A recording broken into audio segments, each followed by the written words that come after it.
भाजपाची दुसरी यादी जाहीर करण्यात आलेली आहे। यामध्ये महाराष्ट्रातील 20 उमेदवारांचा समावेश आहे। कोण आहे ते उमेदवार पाहूयात।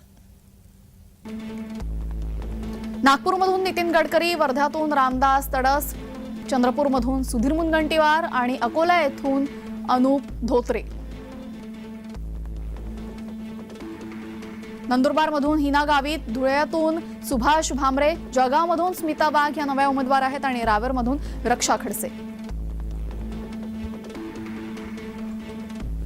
नांदेडमधून प्रतापराव चिखलीकर, जालना येथून रावसाहेब दानवे, दिंडोरीमधून भारती पवार आणि भिवंडीतून कपिल पाटील,